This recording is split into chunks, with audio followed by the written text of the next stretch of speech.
shoulders, all this jewelry on me. I wear my shades inside cause I go blind just looking down. Walking like the man, sipping Chardonnay on the balcony, looking like a young Elvis Presley. I've been overseas, I've been underneath, I ain't never seen nothing like the prison 12 o'clock. I don't know nobody looking like that, I don't know nobody looking like that. I don't know nobody looking like that, I don't know nobody looking like that. Baby, baby, won't you listen to me? I got that flavor, I know you're dying to feed. I ain't no dancer, just got some hip in my feet. Now throw your hands up. Ooh, you bring the lighter, I got the fuse. You make a fire, I'll add the fuel. Follow my lead, just watch your shoes. Gotta turn the heat up to get this cool. Who you know who looking like this for real? Who you know who looking like this? Who you know who looking like this for real? Who you know who looking like this? Who you know who looking like this for real? Who you know who looking like this? Who you know who looking like this for real? Who you know who looking like this?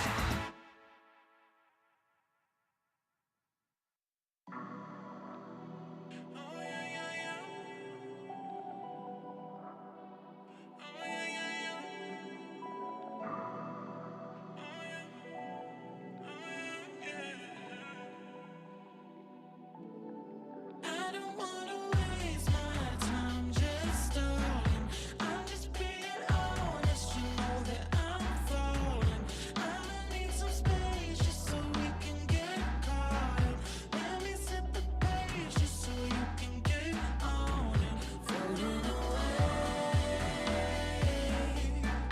into the day.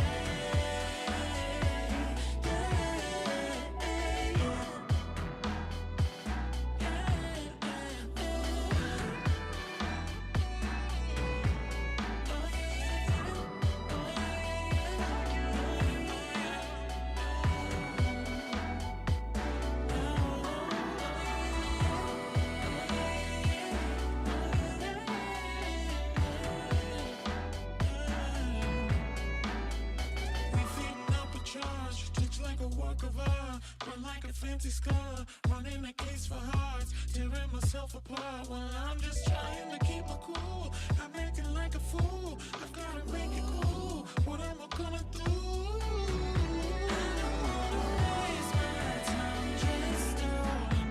I'm just being honest, you know that I'm falling.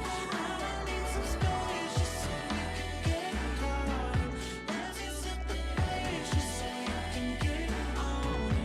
Floating away into the day.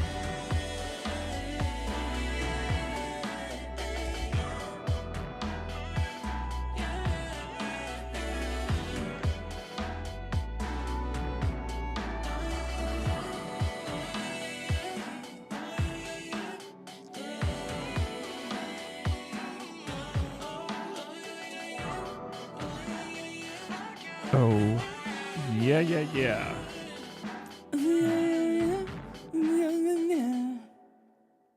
Oh, that was nice. That was really, that was something. I don't know what I'm going to do.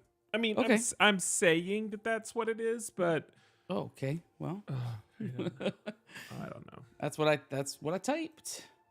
No, What I I got it. typed.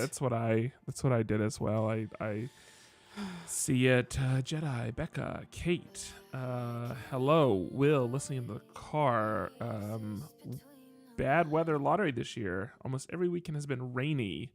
Jedi, I was sorry to see you hit the ground, but you did drive through a giant pile of sand. You know that, right? You saw the pile of sand, right? What are we talking about? Jedi had a little bike accident. He Okay. posted it in general on Slack. You can Today? You can go there. No, not today. It was a couple days ago. Oh gosh, then you know what ends up happening is I click that button and it shows, it goes like, it removes the little thing that like shows you that there's previous unread messages, and all I saw What was button? the stuff from like there's like the little unread button that tells you if it goes past like your screen, it'll say X number of more whatever unread things, and rather than clicking it and letting it scroll up to the top so you can read all of them, sometimes I click the X on accident, and then I think that I've read everything. I hate notifications. So I tend to I didn't know there's like a button I could hit. But what I'll do is I'll go through my channels to clear my notifications because I don't want to see them. But then I'll make a note to myself like, oh, I need to respond to this one. But then inevitably, like an hour later, I forget to respond and I've cleared the notification, so I can't find it. And now it's just gone. It's just gone. Yeah, that's how it works. Patrick, are you ready to go? It's a small crowd today, but we're also not on a normal day, so. Sure, 1 second. That doesn't prove anything. Great. Fighting with Neil deGrasse Tyson again? I realize now that when I told you what to text Lauren, I did it as though it was text-to-speech. What? Like I said question mark when I was saying like, oh, text Lauren such and such, and I'm realizing I did it in like my full text-to-speech. It's fine. I texted her, right? Yeah. Okay. You did, but you repeated, you texted her what I said, and I said it to you with punctuation. That's what I'm trying to point out. Oh, I see. I didn't even hear it. Which is maybe odd. Yeah. We are both so reliant upon text to speech that we just say it. I was giving my buddy some space until he thought my tires could take it. I was incorrect. You were incorrect.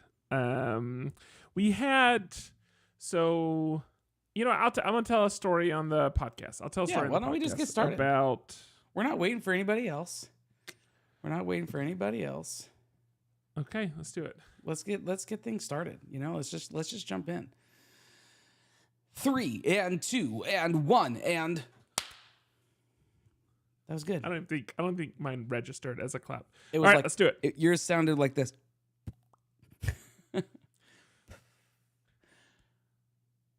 Welcome to episode 551 of the Pop Culture Roundtable, the only podcast that stared directly into the total eclipse and came out with supervision. In this episode, we talk about EFNOTE Pro and Dumpster Fire Party. I'm Andrew Sale. I'm Patrick Hill. And also, you're Patrick Hill. I was about to say I'm Lauren Rubin.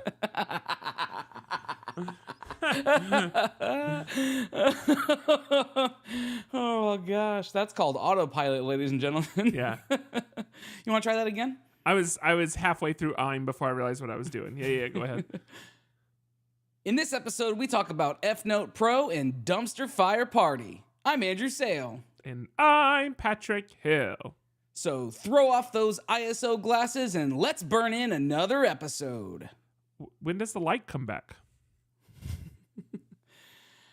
All I still see is the eclipse.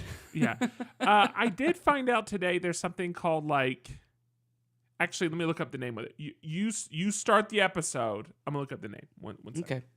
It's going to be hard to start an episode with a back and forth if you're not paying attention, though. No, I am paying attention. There's no Lauren buffer to answer questions whilst you look things up. Attention as much attention to you as I pay to other people.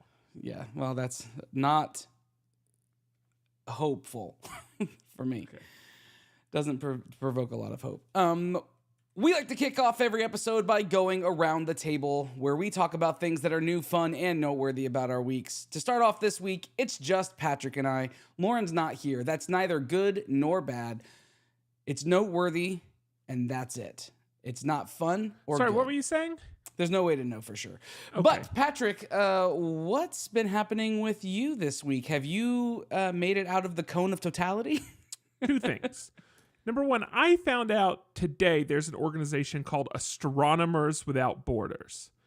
And you can take your eclipse glasses, give them to them, and then I guess they will Feed them to children? Or they give them to other people for like future eclipses. Listen, I'm sure they do more than that. 100%. It's called Astronomers Without Borders. It's astronomerswithoutborders.org, which is a very long URL. I honestly don't even know how to spell that. And I'm sure they do more than that, but I just laughed.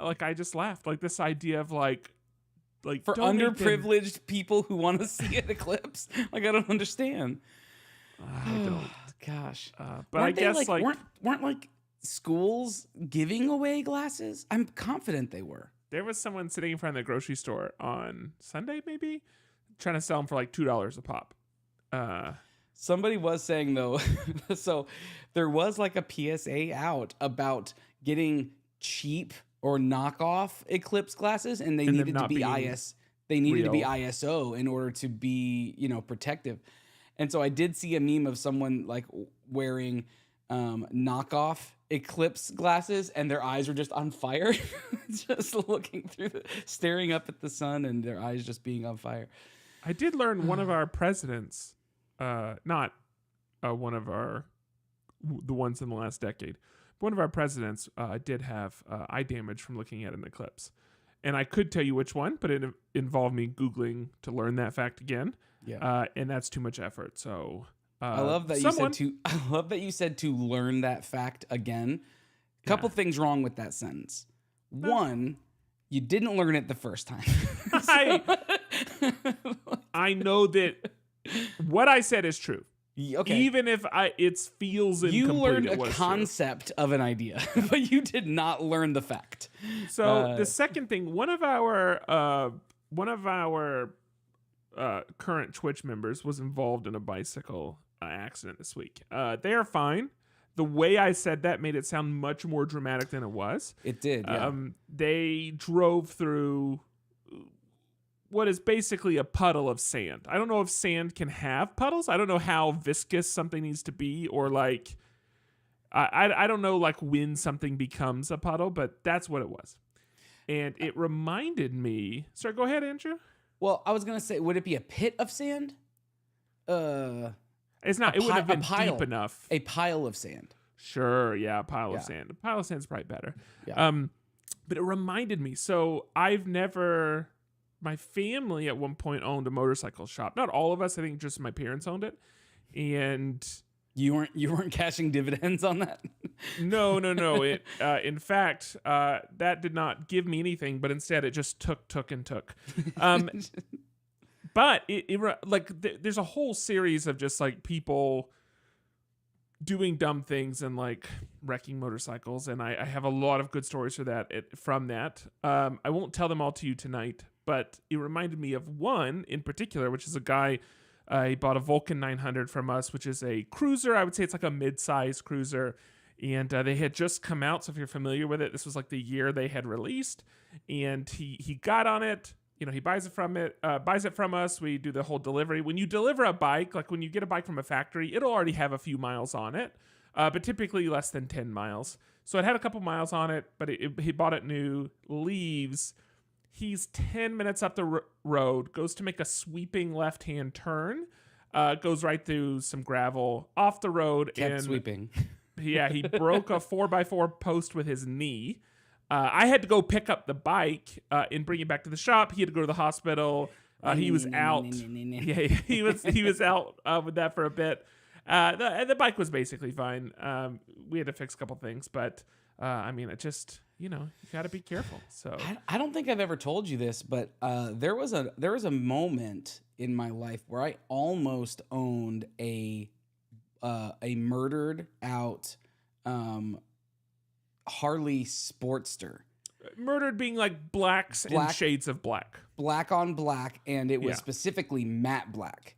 Right. Like not shiny black. And I almost owned it because we had a close friend who worked at the Harley dealership, and he was going to give me a good deal. And in like the 11th hour, that's what I was doing, Mackenzie, when I was going in the final moments, decided not to pull the trigger on it. And sometimes I feel like I regret that, and then most times I'm super glad that I didn't get into the motorcycle world. I enjoyed riding, and honestly, well, at the time it didn't. I actually don't even know how expensive the hobby is now, because like in my mind, I still remember all my prices from then, but I have to remember that that's like a while ago. Like we're talking like better part of 2 decades ago. Yeah. So I don't actually know if it's an expensive hobby or not at this point. There are times I think I want to ride. Like there are times I think I would enjoy it. It's funny. So 2 things. I thought a lot of these bikes that I would ride around, like anything smaller than an 800, and this is what I thought you were referencing for some reason. I would sit on the passenger seat to ride them because I could, otherwise, like, I would go to turn the handlebars and just turn them into my knee, which wasn't really helpful. Yeah. So You're essentially sitting in the back seat of a motorcycle. yeah, that's how I would ride. So anytime I had to go, like, we sold bikes. Suzuki had a GZ like 250. It's a very, very small cruiser. So yeah, stuff like that. Like, I'd have to sit on the back seat. But what you were referencing was the sushi story. Before you get to the sushi story, Yeah. because on the topic of that, we were watching a show. We were watching Palm Royale, which I mentioned last week, Yeah. and there's an episode where it takes place in 1949. This particular episode, and Kristen Wiig's character is sitting in the front seat of an open air biplane, and the pilot is in the back seat. And I was thinking and commented on how weird that would be to be sitting in the front seat, not see any pilot or whatever, and just be in this open air craft. Do you know of anybody who has ever ridden in the front seat of a motorcycle, but the actual pilot or driver of the motorcycle has sat in the back and like wrapped their arms around them as opposed to vice versa? Well, you wouldn't know. You would have to do more modifications because all your footrests would be backwards, right? Because like the driver, the pilot in this case, can't use passenger pegs because The cycle all of pilot. your shifter, your brake, all that stuff's in your front controls. Now you could have someone sit in front of you, and if you had like crash bars and like a set of pegs on those, they could utilize those, and then you could use the floorboards, but. But no, it would take more modifications for that to work. But that is a funny thought. And next time I'm on a motorcycle, I'll try it with whoever's closest to me. Yeah. Just grab them and throw them in front. No, sushi story. I won't go into details on that. I'm not going to tell the whole story, but here's the gist of it. I ate too much food at a hibachi place, put on a full face helmet, got on a motorcycle, and 15 seconds up the road started throwing up into a full face helmet. On a motorcycle, 4-lane road, cars. I had like a gear pegged out because I couldn't think to shift. All I could like really put my energy into was like throwing up. And so yeah, my bike just like pegged out, cars passing me, whatever. But I think my favorite visual of this that you didn't say is that the helmet was 2 sizes too small, and so it was all catching and it was just filling your mask. I would use my shoulder You're just to like tucking press your head on the back. bottom of the helmet to evacuate it. That story. helmet got thrown away. Like I pulled into the shop, I hosed everything off. That helmet got thrown away for sure. And helmets have removable liners. That's not enough for me. It's not. It's unredeemable at that point. That was not going back on. It's in for every sure, crevice for sure. at that point, Yeah. for sure. I had to take the seat off the bike to wash under it. Like it's like this. Wait, did you poop yourself too? That's a piece of the story I didn't know.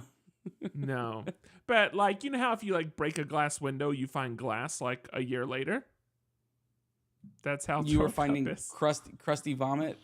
Well, I'm gonna need to talk about something else really soon. Anyway, listen, I do have a lot of. What I might do, I might like note down my like top 5 stories from the motorcycle shop and bring those, because even as I'm sitting here talking about them, like I'm thinking of stories that I know I've never told you. Yes. And they are some pretty awesome stories. So maybe I'll do that in a future episode. But one other thing, I did go to my first PGA tournament this week, and I got to check off a couple things off my bingo card. I know that we're not necessarily a big group of sports people. I get that. But as you get older, you need something to sleep through. And golf has completely taken my attention in that it helps me sleep. No, actually, I super enjoy it. I think it's a lot of fun. And I got to check some things off my golf bingo card. If I were to have a bingo card, here's a couple things would have got checked off. The second person I saw hit a golf ball this week, I got to watch throw their club into the ground out of frustration. That's for sure a bingo spot. A golf ball while walking down a sidewalk between, like, we're flanked by holes on either side by whatever. Almost got hit by a golf ball that someone had teed off with it. It landed like 5 to 8 feet away from us on a cart path. Did anyone yell for? They might have, but like we were just walking and like not looking. It was hit by Mr. I think it's Skins. He's a 40-year-old golfer from England. Good luck, by the way. I wish the best for you because I know like I know like you haven't won your first tournament yet. and I hope Can you we just get be there. clear that the question that we're asking is if the word "for" was yelled by Skins? Yes, by David Skins to be exact, but I do not know if 4 was yelled by Skins. So 4, comma Skins. Just But want to honestly, be clear about that. He's someone I root for normally. He's not going to win doing that though. But almost getting hit by a golf He's ball. not going to win by that's- hitting onto the golf cart or on the cart golf path. No. So that's bingo card. Next bingo card. So one person I really wanted to see was Joel Dahman. We were following him for a bit. He also hit it kind of outside the area that's roped off. And then I got to stand like 5 feet from him while he took his next shot to get back onto the fairway. Question about that. Yes. I don't know this, which is why I'm asking. Okay. So just preface with that. And I've watched golf for many, many, many years. Since Sure. I was in high school, I would take off work to watch the Masters. Like legitimately, that's what I would do on Sunday. I would go to watch the final round of the Masters. Which is And- this week, by the way, but continue. Yes. And what I don't know is, and pros pretty regularly hit off of they're not landing in the fairway every time. They Sure. will regularly go in the rough or go off the rough entirely or whatever. If they're outside the bounds of the rope, do they have to take a stroke, or are they able to play it where it lies as long as they don't take a drop or anything? So from what I can tell, there Like are the people when you were there, did they have to take a penalty? No. stroke? So in that case, no, you don't have to take a stroke. So just because, like you typically have like fairway, and then you'll have like your first cut, and then you'll have your second cut, and then you'll have like some type of. There's a red line for out It's a of bounds. boundary, but it's not like out of bounds necessarily. So like the ones that I saw where like Dahman hit it out, he didn't have to take a stroke for that. He got to play it where it lied. You do get relief from a cart path, or I think you get relief for your stance. But there are some places where you just can't play it where it is. For instance, if it goes in the water. Or I think there are some other places where basically, like, if it goes past this point, like, then it isn't out of bounds, and then you do have to take a drop. But all the people that I saw this week, unless it went into a protected area and they literally just couldn't find it, all the people that I saw this week, they didn't lose a stroke. They just played the ball from where it was, even though it was outside of that kind of roped off portion. I will say one thing I learned about this week that I didn't know about was contingency balls, which is that like if you go to hit a drive and you see it kind of go left into one of those areas and you have this moment of like, well, I might not be able to find that. Instead of having to go back and take another drive, you can just announce, hey, I'm hitting a contingency, and go ahead and hit a second drive, and then go down there. And if you find your first one, play your first one. And if you can't find your first one, you already have your backup. So you're taking a second swing, and you don't have to take that second stroke if you find your first ball. Correct. But you have to announce this is a contingency shot because you think you might have lost that first one. And then obviously if you then go on to play your second one, you of course lose a stroke in that. Take a stroke. You have to take a stroke in that case. The hopeful piece of what you just said is that even professionals lose their balls on the drive. Like that's, to me, that's good to know, because in my head I think I've gone through so many balls in the amount of time, and I haven't played a ton of golf, but I've played enough golf to have probably gone through 50 balls. And it's good to know that maybe every once in a while, Mickelson might be calling a contingency hit. Yeah, I mean, I think the difference in the professionals is how they recover from it, right? There's no way to know. There's no way to know for sure. The other thing I found interesting, just as someone that didn't watch golf and has started watching golf, is that obviously they have not just a lot of stats, but at this point, they use computer simulations on all these different hole setups, and they will determine like the statistically most difficult like pin placement for a green or whatever. So like when you're playing a PGA tournament, like in my mind, hole 7 is always hole 7 if I'm playing at this place. But actually what they're doing is they're resetting these, and they can reset pin like your tee off position, they can reset your hole position, and they're actually setting it to be, especially on Sunday, like as difficult as possible. So And they change it on a 4 day or 4 round set game. They're changing it every day. They reset it every night for the next day. Yeah. The tee box though, the tee box always stays the same. They just might move one back or forward. They don't have different tee boxes. So they did they did move them this week. So there was a par 3. There was a lot of wind when we were there on Friday, and so they, instead of using that box, they used a wholly different box on, I think it was hole 3 or hole 4. They used a different tee box. So for those that don't know, golf courses, you have the farthest away tee box, that would be the tips, but then you might have like 3 other tee boxes, and they're like all the way to the reds. And all the way to the reds, which would be like the closest, which are typically called, people call them pinks.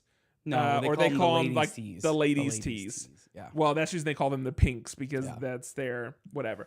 But the thing is, they grossly sexist. They moved one of the tee boxes for this hole, and I think it's because with the wind coming at you, they were afraid that par 3 was going to play too difficult, or it had a water hazard, or they felt like people weren't going to be able to whatever. So they did end up actually moving one tee box closer. So they nerfed a hole.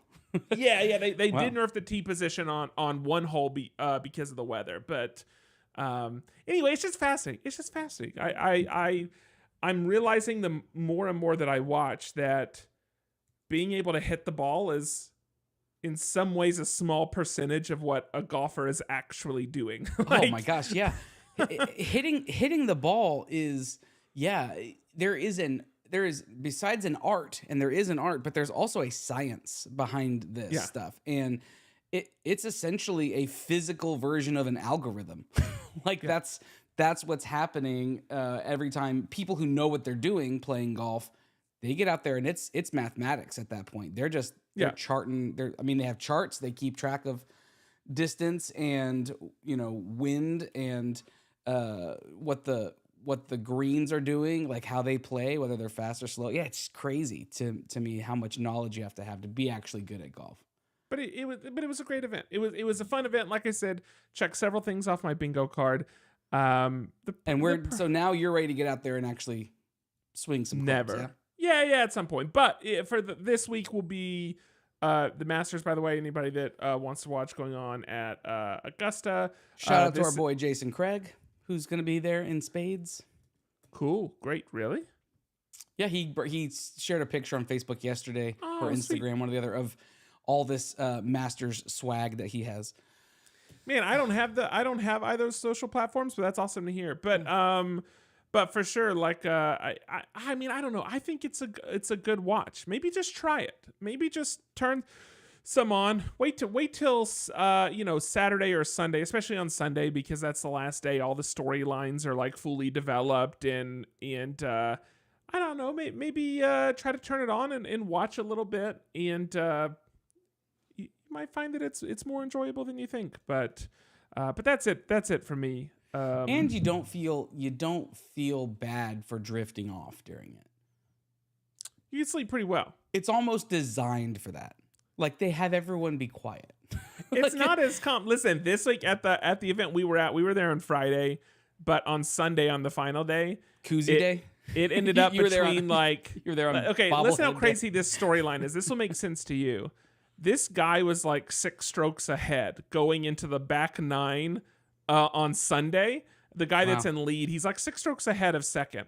The guy that was in second birdied 8 of the 9 holes on the back 9 and caught up to him by hole 18. So they ended up getting to the last, and then that guy hit the putt. So now the other person, Batia, that's been leading the whole time and was 6 strokes ahead going into like hole 10. He had to sink it. He had to sink it. He did. It takes it to a playoff. But then when he was celebrating that he got the putt, he dislocated his shoulder, fist pumping. He had to get his trainer to come out and tape his shoulder. And then the dude McCarthy that had like 8 of 9 birdies, he just hit 7 in a row. Does he go by Joseph? I just call him the dude McCarthy. Is that like how they announce him? Forcing the playoff, double bogeys the playoff hole, and Batia wins. I'll tell you what, man. Crazy. Some of some of the best hits that I've gotten where it's gotten to the green and I'm like, oh, I've got a chance at birdie here. I end up with a double bogey. Like Yeah. I get a birdie look and then I just choke. So that is really what Tiger Woods was talking about, how the drive, anyone can drive a ball hundreds of yards, right? And Sure. you can argue whether you drive it well or not very well, like you have precision or you don't have precision, but anyone can just get out there and swing a club and hit a ball far. It's the short game that really separates the golfers from the non-golfers. And I've been my feed has just been inundated over the last couple weeks of watching golf videos, like some of the best shots from the Masters or some of the best shots from the US Open, like all these things. And the kinds of shots where people hit them 115 yards and they land on the green and then backspin all the way into the hole. It's just insane to think about. Yeah. A guy did hit an ace on Thursday, got a free Lexus because of it, but we weren't there for that. Jordan Spieth, congratulations. Does everyone win a free Lexus? Is it like on the World Series where like everyone gets a Taco Bell hard shell taco? Everyone that was there. Everyone that was there does get a hard shell Lexus. A hard shell Lexus. Oh gosh, that's good. Okay, a couple things that I just want to share. There is a new app that I'm going to spend my whole around the table talking about Lorcana, because there's been some news with Lorcana for me this week.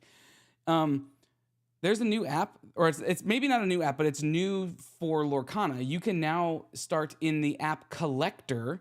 You can track all of your cards. You can put in your collection inside of Collector. And it will track for you the value of your collection based on today's market value. Oh, you got to tell me. Please. Please. So I've just started doing this. I've put in all of the enchanteds that I have and the unopened product. That's all that I've put in so far. Yeah. Let's see if that'll show up there. So feeling pretty good right now. How much do you know how much you've spent? Do you have any idea? No, and it's best to not even talk about that. Okay. Do you want to say that number out loud for those listening, or do you not want them to know? I will say, I don't know what it is. I honestly don't know. But I will say, I meant the number you just flashed on the screen. Do you want to say that number out loud?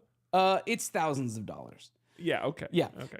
But what I will say is this number is probably like banking on or like bridging on pretty close to that. Once I put in like some of the other legendaries and then the actual cards and just, put in the quantity of cards I have, I will have more value in my cards than I have spent easily, without a doubt. So it couldn't have come at a better time, honestly, because Becca and I were talking about just value and importance and things like that. And so it worked out really well. So Collector, COLLECTR, is an app. It works for other trading card games as well, like Pokemon and Magic the Gathering and whatever. So Michael, if you're listening, you can put your Magic the Gathering collection in here and it will track real time.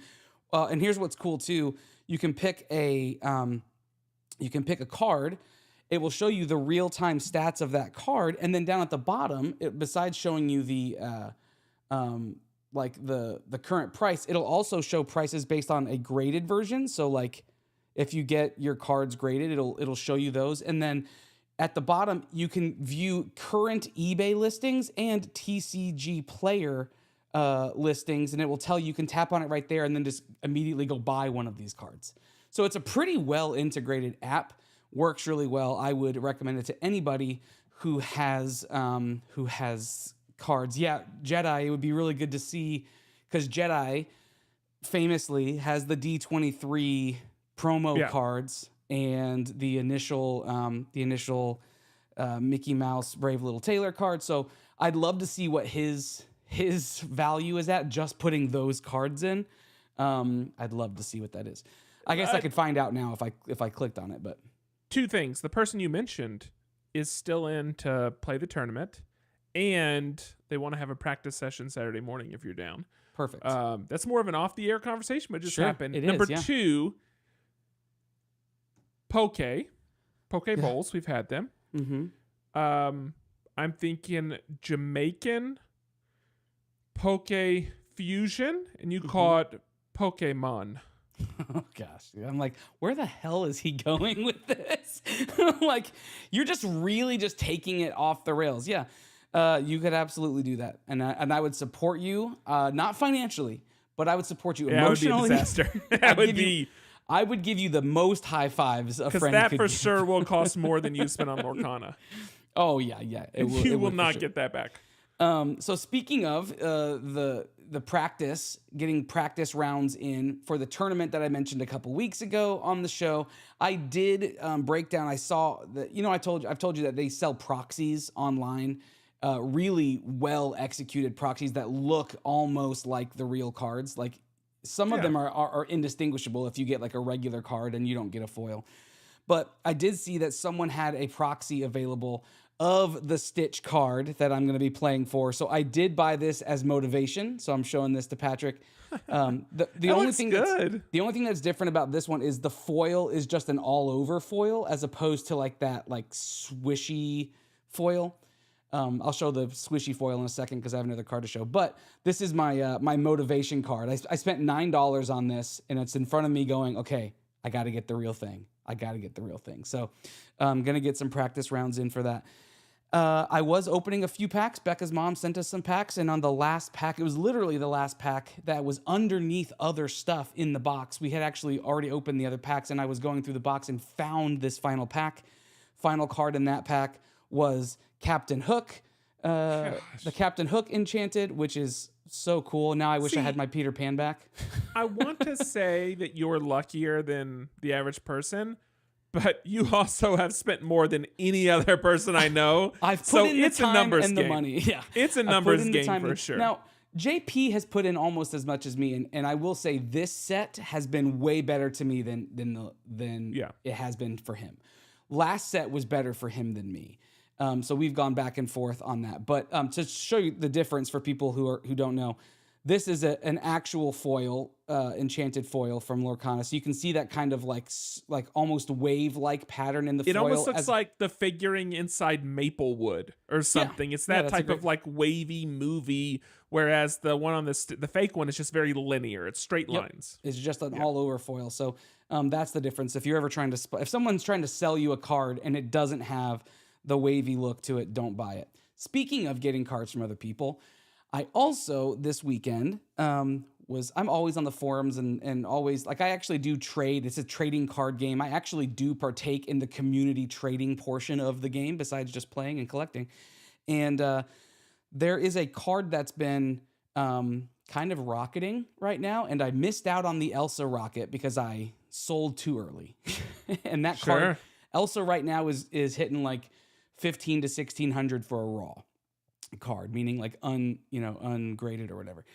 And so from set 2, the card that's starting to transition and trend that direction is Cinderella. And so I've been keeping my eye on her. And what I ended up doing was finding one and a guy who was willing to trade. I wasn't going to be able to purchase a card because it's just too much to just buy. Yeah. But I had some unopened product. I had a first chapter booster box that was unopened, and then a handful of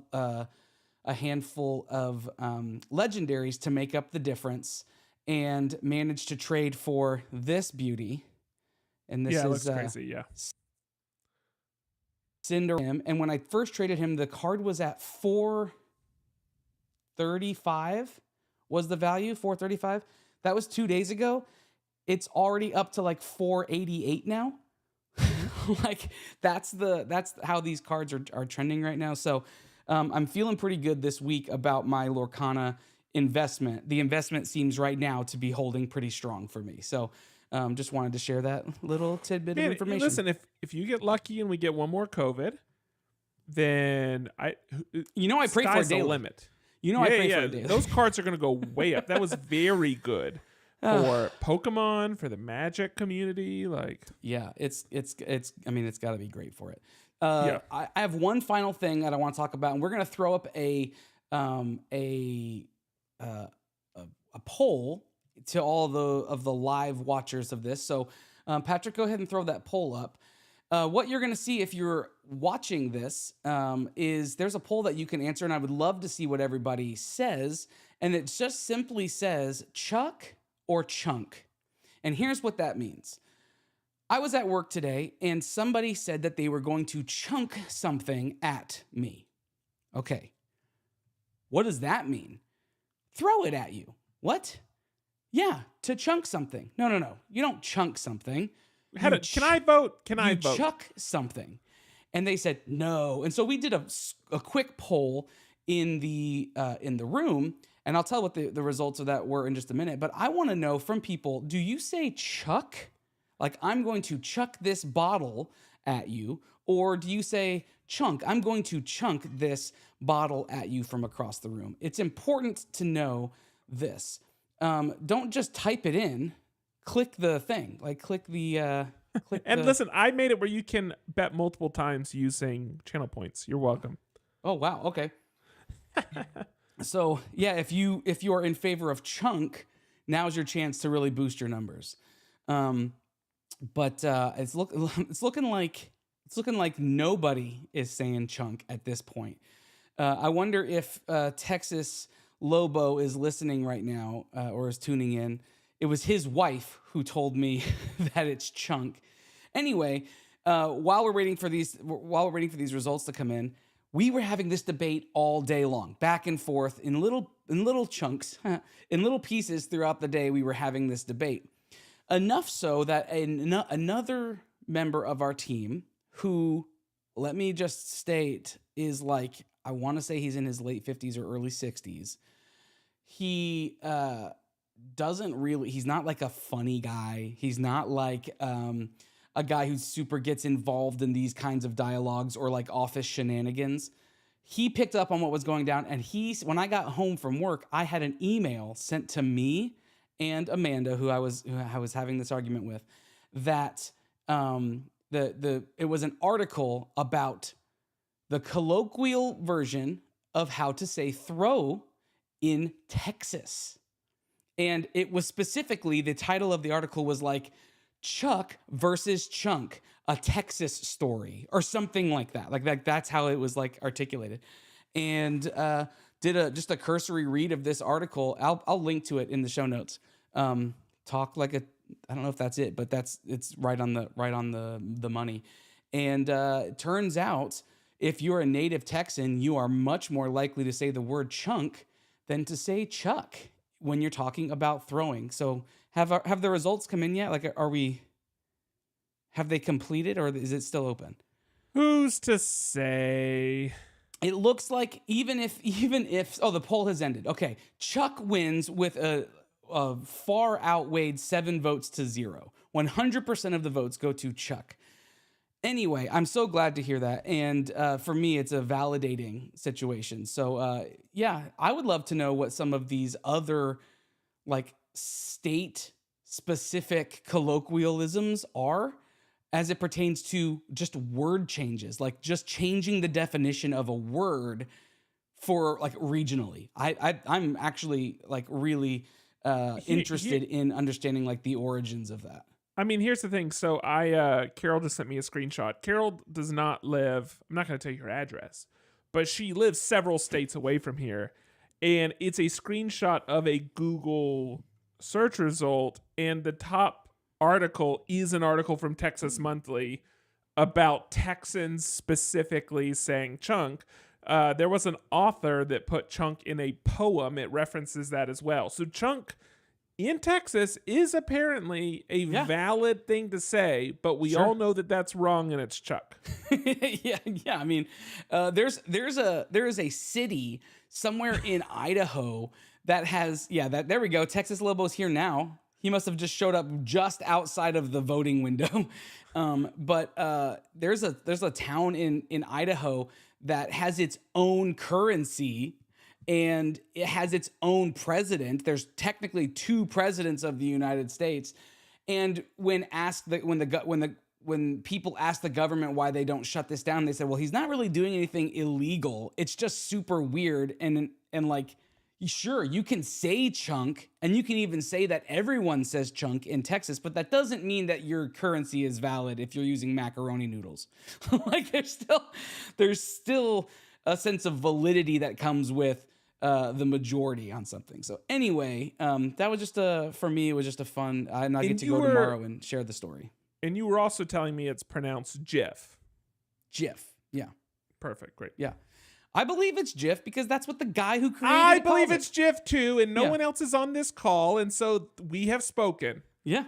I would move on quickly before chat starts responding. 100% of the people on the microphone know that that's true. And so let's just move on. Completely. So speaking of moving on, let's move on from this and head over to our master categories. I like I want to know why it's Chuck in other states. It's literally Chuck in every other state. You should want to know why it's Chunk in this state. Yeah, that really. That's You're backwards asking logic. you're asking the wrong questions, Johnny. Why when Texas is located where it is, do we have a river called Blanco, but everybody pronounces it Blanco? I think Texans And why in Austin does the word Guadalupe, where it's read everywhere, especially in Mexico, which is where it's named after, why do they call it Guadalupe? I think Texans have something in them that is like, it's like this, not ignorance isn't this word, but this desire to just do it different. That's what I think it is. And I think it comes out in the language. Do they say how much wood can a woodchuck chunk? That's a great thing. That would maybe make it more difficult, actually. And Wood that's chunk. actually probably a good change. In terms of a tongue twister, I agree. But in terms of an actual adopted colloquialism, maybe not. Anyway, I still love you, Johnny. That's fine. But all that matters is that we are all right. By the way, thank you for the follow, telling caricature. I don't know. Speaking of tongue twisters. Oh my word. Will, thank you for the Prime for 23 months. Kreider, thank you for the Prime for 27 months. Yes, we're finally doing it. And a real quick thing on Prime, which Will just found out, and I forgot to mention this, is that they changed where the button is. So when you go to resubscribe, it used to be that you would hit resubscribe, scroll down, and you would see like a checkbox for use with Prime. It's not there anymore. You now have to click a button that says elevate your subscription, which is where they keep all the tier 1, tier 2, tier 3, whatever. But under that is the option to subscribe with Prime. So click the subscribe, click elevate, and then hit the Prime checkbox. Is it elevate or there. update? Update your subscription. No, it's like elevate, because like the base subscription's a tier 1, and they're saying like, you can purchase a tier 2 or a tier 3, I think. Unless you're reading the language and I'm it says literally something else. reading it and it says update your subscription. Is yours active? With a drop down, with a little drop down menu. I don't know if it's different when it's active versus inactive. Oh, okay. All right. Well, look for either elevate or update, but it's not as easy. It's another click. Another click. So, but we're worth it. Well, I bet if we made it 3 clicks, I would say we're not worth it. But I would say at 2 clicks, yes. But it's 2 clicks. Yeah, it's 2 clicks. Okay. Every week we roll dice to figure out what we're talking about the next week. Those give us our categories, but that's not where it ends, people. We then have to pick topics based on those categories. We got to put in the work. It's not like we let the dice do all the work for us. We're not just coasting here. There's work that we put into this thing. And Patrick, I'm going to go first because you're talking about, you got 20, so you get to kind of finish us off how you would have are us. going to want to stop listening to the podcast by the time I start talking. So I think it is better that you go first. Yeah, so I'm going to go first. Last 2 weeks ago, I talked about dumpster fire, and at the time, I was holding my phone trying to communicate this because all of the technology hated me that day, so I didn't really get a chance to show things off. I talked about it at a real cursory surface level. Well, since then, I've had a chance to play it a few times, and now I have both hands free. I can show you. So, 100% Soft has put out Dumpster Fire Party Game, and that is this little guy right here. If you're familiar with 100% Soft, everything they do is this cutesy, like 2 dots and a tiny smile between the eyes. And that's kind of everything they do. Everything has this kind of cute kawaii look to it. And if you're really familiar, surprised they haven't like moved on to other inanimate objects that sit on the street, but that's true. Yeah. Hold that thought for a second. So Dumpster Fire is kind of the thing that has made them famous. They've made tons of figures of this, different versions of this figure. different colorways. They've done different collaborations with different artists and other companies. And then a little while back, they did a Kickstarter campaign for this game. And so Dumpster Fire Party Game, this is the game. Everything is compiled in here. If you look, Patrick, you open up the lid and all of the components to the game are inside. This is the That's box. lovely. It could sit That's on your lovely. shelf just like this, look wonderful, look cute, and your game would be completely included in there. Let me give you a little rundown of how this game works. So if you're not looking at the screen, the dumpster is a green dumpster. Half of it is closed. The other half has this flame like blowing up out of the side, this happy little dumpster with this flame blowing up off, like out of its head. The game is a story-driven game. So you get these cards that you will open, or that you'll look at, and you'll get 2 of them to choose from, and they look like this, and they're just prompter cards. And so on these prompter cards, you might get something that says bathroom fails. Sure. This would be you tell a story where you've gone in a weird place, you couldn't hold it, or public bathroom nightmare. You might get one that says bad house guests, and it says did you have demanding visitors, overstaying their welcome? Did you have squatters? And maybe you might get this card, which I think everyone can relate to, and it's the family drama card. Cringy relatives, bad sibling rivalry, strict parents. And so these are just prompter cards that the group that you're playing with votes on, and you collectively agree to pick one of these categories. And then for the next few minutes, you take turns telling stories that relate to this prompt. Now, here's how you tell the story. Every person who plays gets a set of little figures. Now, your figures might be something like this, like, or, maybe it's a Molotov cocktail with a little smile on its face. Or it could be a classic banana peel with a smile on its face. Maybe it's an unhappy piece of pizza, just a tiny little piece of pizza that is sad to be thrown away. Maybe it's a half-eaten donut. You never know what it might be, but ultimately, it could just be a steaming pile.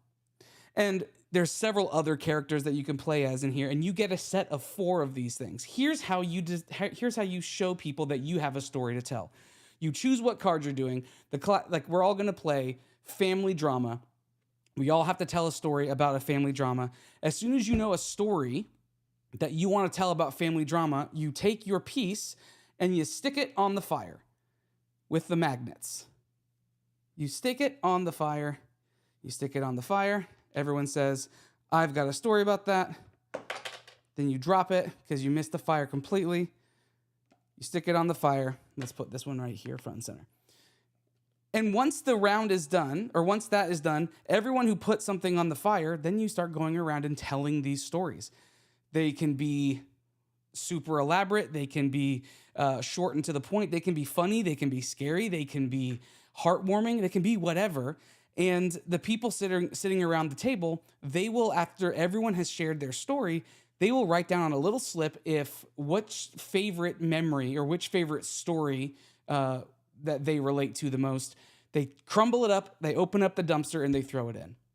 After 3 rounds of this, you see how many of each person's charm. You pull those off and you count them up. And then you open up the dumpster and you take all the trash out of the dumpster and you unravel it and you see who they're assigned to. The person with the most points wins. You're the most dumpster fire-ist person. Like, your life is the trashiest, like however you want to say that. One added component to that is everybody also gets one of these cards. At random, they're the Garbage Person Awards. And you may get a card that says Least Legal, or the Shoulda Died Award, or the Most Embarrassing Award. You are given these cards face down, and you are supposed to allocate them to someone else before the end of the game. You have to award somebody and their story for being one of these things. You count the number of cards that you have of these at the end, added to your charms, and added to how many pieces of trash you had thrown away in the dumpster. The person with the most points wins the game. More than anything, it's just a chance to get to know people. It's a chance to laugh and to have fun. It's a little bit of a spin on the classic, like, Apples to Apples or Cards Against Humanity, where not only are the prompts given to you, but also the answers are. You have to come up with your own answers. And so it's really just a chance to get to know people and have fun. So I would absolutely recommend this game. It's a great, you can't play with more than 6 or 7 people, honestly. How's the replayability for it amongst the same friends? It's a good question. I've only played it twice, so I haven't even gone through all the cards yet. You only play 3 rounds, so you're only seeing at most 6 cards because you flip over 2 and you choose 1 to do. So there's a lot of cards, and I also have expansions. So there's an After Dark expansion, and there's another expansion that I have that add more cards and more awards into it. So I would say you could probably replay this thing quite a few times, and a lot of times, even if you get the same category, you probably have more than one story in that category. But it sounds like it's going to favor the storyteller of the group. It does seem like it will favor the storyteller of the group. But I will say, even if they're not a storyteller, it does give you a chance to, like, a free pass to share stories that would maybe otherwise go unshared because you either don't think about them because they're kind of like logged in the back of your brain, or in a typical storytelling setting, it's not going to be exciting enough, or you're going to feel like it's not exciting enough, so you might be insecure to share it. This draws that out of people. And so I would say you might hear more stories from people who would normally not share stories if they play this game. So, yeah, I would say it's a fun first game of the night type thing. Or, because here's what happens. If you do it early in the night, then, yeah, you can gain, like, inside jokes from this. And then for the rest of the night, you can just kind of look knowingly at a person or say, like, Cabbage Patch Kids. You know what I mean? Like, Pooped whatever your it is. pants. Sure. Yeah, exactly. And honestly, that happened. There was a story that was told about saving the bathroom for saving the shower by putting a towel on the toilet. And before she came back, her sister took the shower and they got into a big old fight about, saving the shower, and she didn't respect the dibs on the shower. The next morning, as I was getting in the shower, I took a picture of my towel sitting on the toilet. So it does kind of generate these now ongoing stories and camaraderie with people. So Dumpster Fire, I think you can order it now on the Kickstarter page. There'll be a link to it in the show notes. You can go see it. It wasn't very expensive. It is super cute. And I would say it can be as family appropriate as you want it to be. Not if you're playing the After Dark stuff, but as it is, you can do it kind of with whatever age group you want to do. That's going to be based on who is sitting around the table and how well you moderate that. So anyway, that's going to be it for me. Patrick, let's hear about what you got. Yeah, everybody go and turn this off. We're done. Episode is over. I'm going to talk to you about something that no one else but me is interested in, but this is the power of a D20. I can destroy the show if I decide to. And today I'm talking about EFNOTE drums and why I think that this is the future of electronic drums. Now, for those that don't know, I play drums. I endorsed a company called Response Drums for a while. I believe they're a Texas company. I never visited them. That's not important. But I endorsed a company for a while. I'll have to find those pictures and share with my Slack community. That said, he's quite good. I for a while in my life, I would have said that's the thing I was the best at. And now it's anyway, golf. And now it's gone. But anyway, so always played acoustic kits for a while, but I also had a lot of space for a while. I mean, we lived on a lot of land, and noise was never an issue. But as I've gotten weird flex, older, but keep going. yeah, as I've gotten older, like the area that we live in, noise would be an issue. It would limit my playing hours. And so I'm looking for something that feels a bit more flexible in that regard.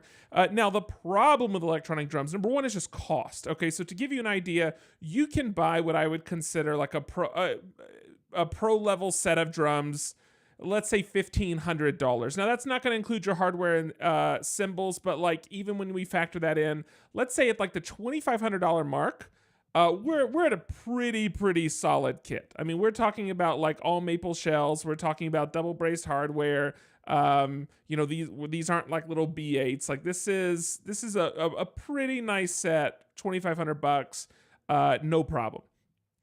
Whereas when we start talking about E-drums, which is what I refer to them, if we want to talk about like the flagship Roland kit, that's like $12K. Okay, so this gives you an idea of like I had the no range. idea there was that much of a disparity between. But even like what I would say is a similar line, I think you have to plan on spending like double the money basically. All right. So if we were to flip back to entry level, I would say you can get into drums, to drumming with like an adult size kit, everything for probably like, let's say $650, $750. That's assuming you don't buy used, but you actually like go to a store and buy stuff. With E-drums, you're not going to get anything that replicates the feel for that amount. So the biggest like issue with E-drums is price. The next big issue is feel. So when you're developing a skill, like you want that skill to be transferable, but when like the response is different on all the pads, or like what you hear is different, or the attack is different, all that stuff is messing with the feel. So you will develop a feel for this one instrument and not be able to take that somewhere else with you. So that's a bit iffy. And then the sounds, like you want it to sound good. You want it to sound good both for if you're just playing in some headphones, listening to something, but you want it to sound good if you were to take that on stage and play it somewhere else. And that would be the next big letdown. Now, typically there's ranges of sounding good. Like toms tend to be pretty well figured out at this point. Kicks tend to be pretty well figured out. Cymbals aren't that great. It's the reason a really big hack is to use like electronic drums and to use what's called, they're basically like quiet cymbals. They look like cymbals that someone drilled a bunch of holes in, but they're like only like 85 or 90 dB instead of like hitting it and being like 140 dB or something, right? So anyway, DB stands for database, everybody. Another database. Anyway, so all that to say, E-drums have problems, but what is nice about them is they're quiet. You can put them in any space. You can have in an apartment. You can play them any time of the day or night. Other than some tap, tap, tapping, nobody can really hear you. And depending on how you play, you're not going to be swapping out heads every other week and things like that. And you get a lot larger sound library. So typically when you buy a kit, when you buy cymbals, when you've spent that money, you've spent all that money to get one sound, maybe 2 or 3 sounds depending on like the heads you run, but you're still very like limited by the sizes you chose to buy. Whereas if you buy an electronic kit, you have hundreds of sounds you could choose from, or thousands of sounds. And then also tracking your drums can be much easier. So if I buy an acoustic kit, I want to track that for some reason. Now I have to buy mics to do this. Whereas an electronic kit, typically you have an out, it'll run straight into a computer, and that just takes something out of the process. So there are trade-offs. But then you also have the purists that will just say acoustic drums are always better. So I've said all of that. That's all of my setting up to say that in the E-drum side, Roland has been the company. I mean, yes, Yamaha and Alesis or Alesis, however you say it, but Roland has kind of been the company that's dominated that space, at least at the high end. And anybody that had a high-end electronic kit has had a set of Rolands. I have owned a couple of sets of Rolands. But thankfully, we do have more options now. And one of those options is EFNOTE. It's EFNOTE. So here's what makes EFNOTE unique, but specifically the EFNOTE Pros, which is what I want to talk about. So number one, the technology is always getting better. So in terms of things like feel and all that type of stuff, attack and rebound, and these are all stuff that people are working on to try to get it there. It's of course it's not there. It can feel pretty close. It's not there. That's fine. But EFNOTE, if I remember right, is a group of engineers that actually broke off from Roland with a desire of creating a product that had just as good quality, a better sound library, and for less price. That's kind of what they've been attacking. And what they've started doing now with the Pros, and they're the first people I've seen do it, is they're trying to really make a drum actually made for like live music environments. And here's the way they're doing that. So normally if I buy an electronic kit, I only get like a stereo out, okay? I get a left and a right. And all the mixing happens on the actual drum module, which means the drummer sitting at the module is doing that. What makes the EFNOTE Pros unique is you actually get a stage box This stage box allows you to take an XLR out. You get outs for every one of your drum channels. And not only that, but you get clean outs. So where I was saying like electronic drums are nice because they allow you to like use all these sounds and effects, that can also be a hindrance in a live sound environment if your engineer wants something specific from you for front of house. So you can actually send clean channels. So you as the drummer can locally mix your kit to sound the way you want it to sound, but then your engineer gets all those individual outs.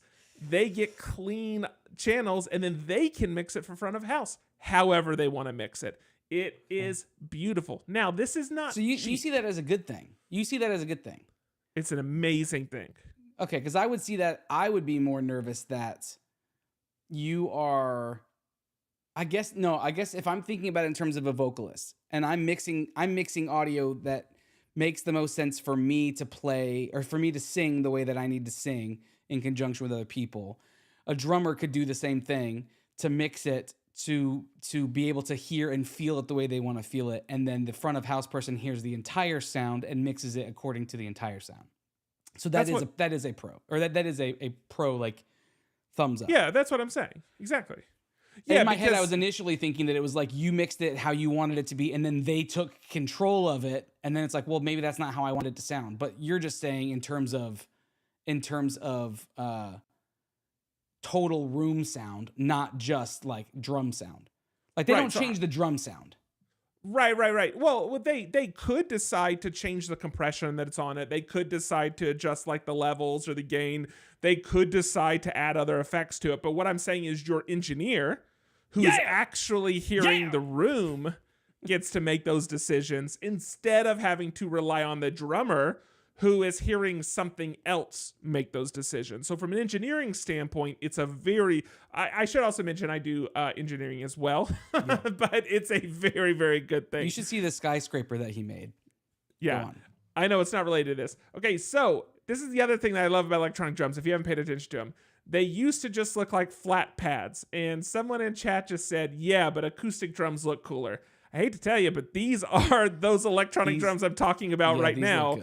They are, other than the matte finish on the cymbals, they are indistinguishable from an acoustic kit. They are wood-wrapped shells. Now, obviously, the entire trigger is not that size, but inside acoustic environment, you would be hard-pressed to know. This is a picture of the stage box. Now, for those that don't like cables, Pearl is working on an electronic kit that is fully wireless. So all your drums will connect. I believe they're trying to do it all via Bluetooth.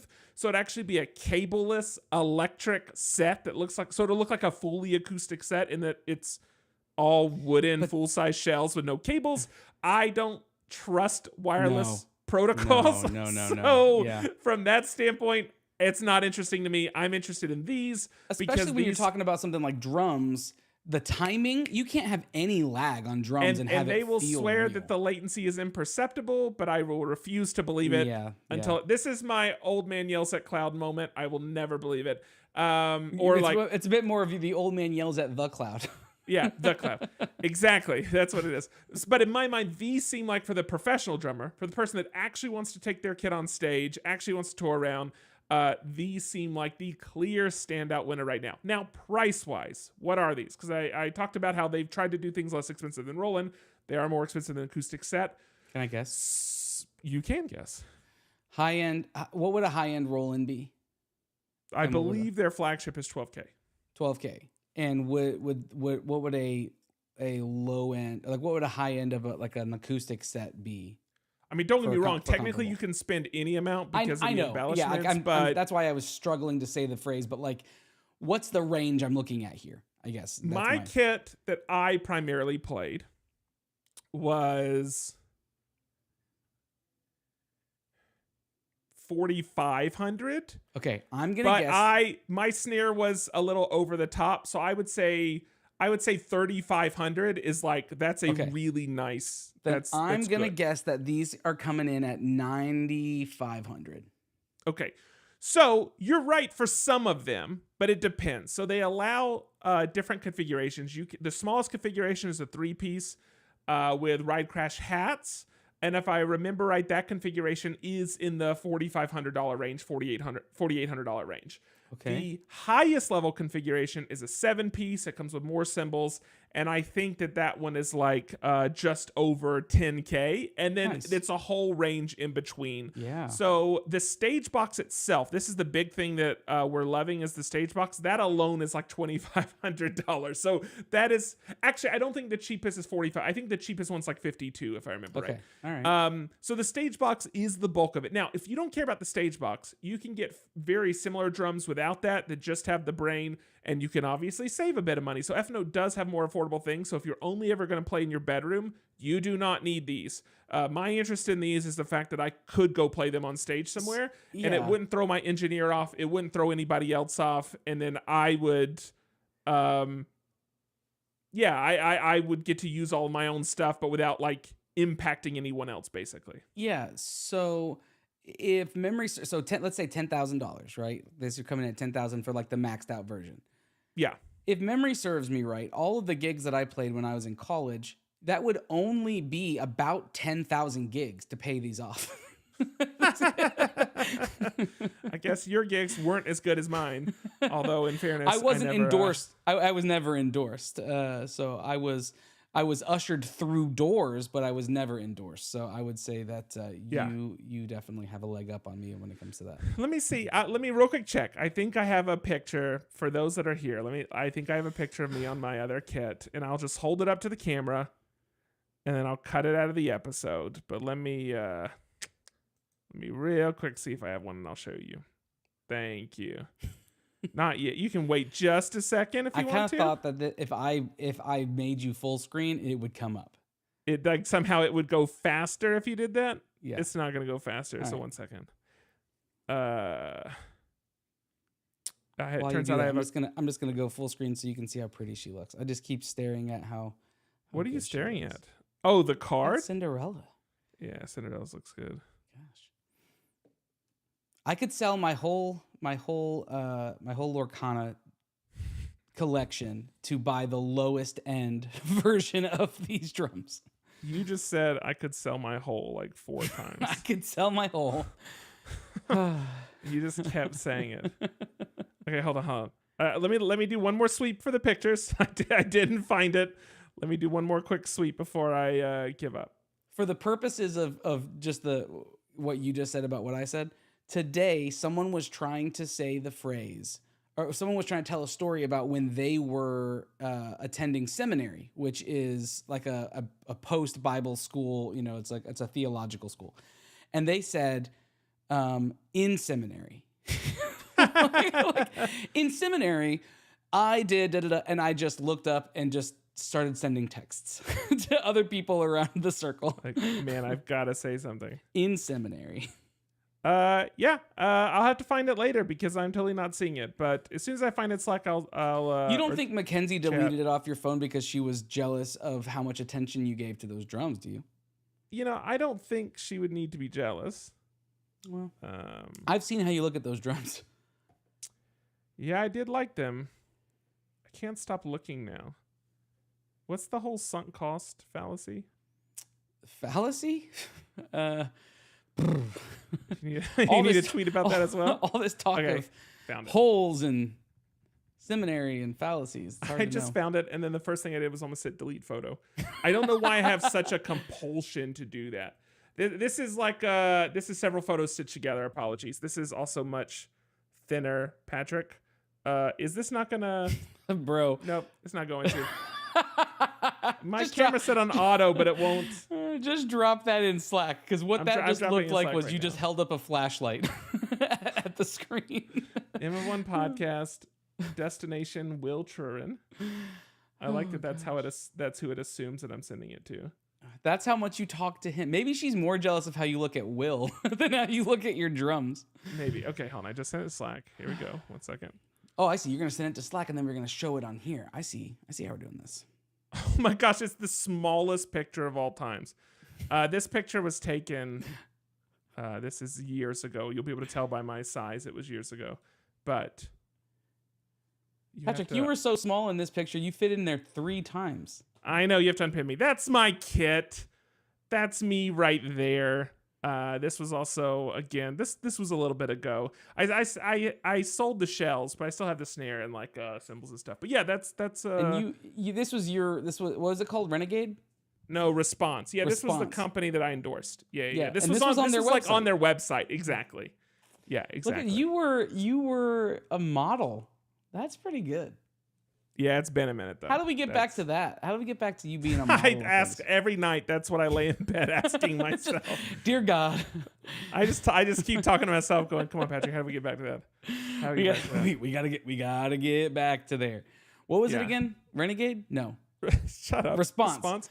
You just sit there, just like, gotta get that response pod. Anyway, okay, hold on. Let me actually try to close this now. Now that I get to, I've added a bunch of stuff for me to edit. Oh, The fact that you were such an adamant drummer and such a prolific drummer probably contributed to the response body, right? Because it's a decent workout. it's a good workout. I would probably be gassed within like 10 minutes now. You don't Like, see a lot. You don't see a lot of overweight. Well, you Good do. drummers. You see a few, but but I mean, like people who do drumming, you don't see a lot of fat ones. It's just yeah. because you need their stamina that you've got to have there. Like, No, I mean that's what for workouts. I did this a lot when we worked together. Like when we would do like the workout initiatives and stuff. If I needed to work out an hour, I would just go play drums for an hour, and that's what I would do as my workout. So that's good. I had calluses. My hands were like all these pads, all these they pads weren't on the dainty side. developer. I have these softest hands now, I know. and they used It's like to be rubbing so... if you touch Patrick's hand, it's like rubbing the underbelly of a tiny pony. It's so soft. Aaron Spears is who I was thinking about. That he was not a small guy, crazy good drummer. If you check out his video of Caught Up on YouTube, Britney Spears? Oh my gosh, it's super good. No, Aaron Spears. Oh. Usher's drummer, I believe, and he passed away I think unexpectedly this year, but amazing guy. Anyway. So all that said, EFNOTE Pro, love what they're doing. Hope to see more people actually take the approach of elevating electronic drums and thinking about them in terms of an actual professional solution. I love that. I also hope that as more people have offerings, it will force the price down. Yeah. And Roland will stop controlling that market. I will say it's a little uneasy right now because if you look into companies like EFNOTE, ATV, Lemon, some of these other companies, it's hard to find information. They don't seem as responsive. There's not as many retailers that actually have stock. So it can feel a bit like, how trustworthy is this? So I understand the unease with some of these companies. It's very easy to fall back to Roland. But if I'm making for my next purchase, it will be EFNOTE. I've decided on it. That's something I want to support because ultimately I want to see these companies grow and for eDrums to actually be seen as a viable alternative to an acoustic set. And from a practicality standpoint, I do think that they are ultimately better, and certainly there's a level where you want some type of super high fidelity you can only get from an acoustic kit, but if we're honest, the majority of us never leave our bedrooms, so let's maybe get something that doesn't drive our family members crazy, that gives us more flexibility in terms of sounds and things like that, and so I think I think that's a great alternative. So it's probably the last time you'll get to hear me talk about drums for a while, unless I get lucky and roll a 20 in this next part of the show. Mm-hmm. Here's a quick question for the viewers.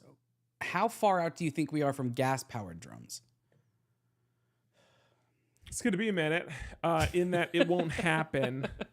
Or at least hybrid drums. You know what I mean? Like, at least hybrids, like mostly electric, but then also some gas. So not drums, but it's a funny thing. If you wanna just see someone doing something ridiculous, look up gas powered computer.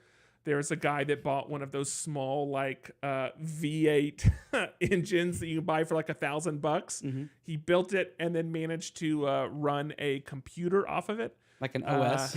It's he basically replaced. He uses like instead of having a power supply, he's like using the engine and some type of converter to like run everything, and then if like the idle gets too low, the whole computer will just shut off, and it's him trying to save. It's him trying to play like CS:GO while running an engine, sitting in a garage. It's amazing. So I just hope look he up Gas Car I hope he PC. ventilated it. I hope he opened up the garage door. He ends up dying of carbon monoxide Yeah, poisoning. it's very good. Okay. Well, guys, not for nothing. With just the two of us, we still managed to pack out a whole show. And so you're welcome, audience. For those of you who showed up, thanks for doing so. And for those of you who didn't, head on over to mof1.network where you can find show notes and links to all the stuff that we just talked about in this episode. And then, why not join us live next time? It's a fun time. You can be a part of the conversation. You can ask questions. You can answer poll questions that essentially we put up just to, humiliate our friends and family when we think they're wrong about something. So you get to be a part of that by going to twitch.tv/M of1podcast. You can follow us on there. You can subscribe. Patrick did mention the new obstacle you have to do when you're subscribing, but that's okay. It's only one more click. We are worth 2 clicks most of the time. And so you can use your free subscription that Jeff Bezos gives you if you're a Prime subscriber. So you can go ahead and do that and use that to throw our way. We would love it. It's super helpful for us. And then, you can listen to the show everywhere. And then you can review the show. And when you do that, it helps us too. But let us know you've done it so we can go on and read your review on air. We will do it in with the voices, and we'll do it how you ask us to. It's a fun time, but it also does help us with the all-powerful algorithm. It puts us in front of more people, which is the whole point. We want more friends here. We want to continue to grow this community that we've been doing for 10 years now. But we do that Wild. when you share and you like and you comment and you review and all those things. I think that's everything. Let's roll some dice, even though Lauren's not here to tell us what they mean, but let's get the numbers in for the canon. I rolled a 6 and 2. Okay. I'm going to roll for Lauren. Which is Lauren's- which? That's a joke. Well, you're going to want to ask on this one. Lauren, you get a 2, and that is your category. And then you get a 3 for time period. And then now you, Andrew. I got a 19 and a 1, so it's going to be a past something.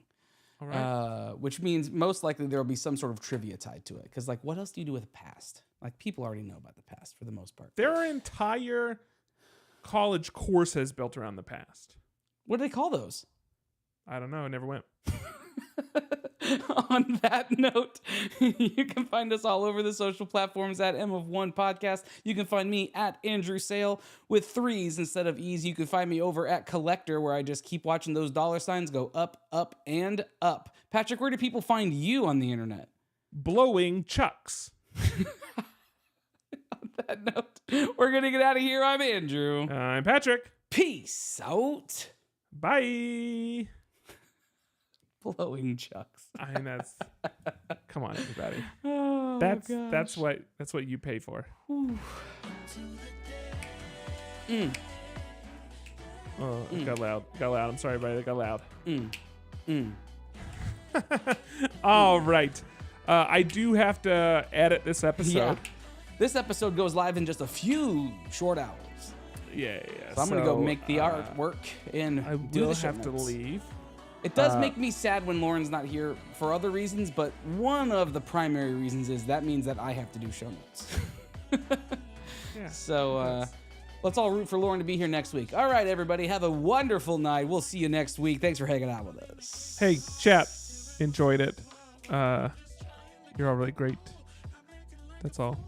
Bye. Are we still there? You are.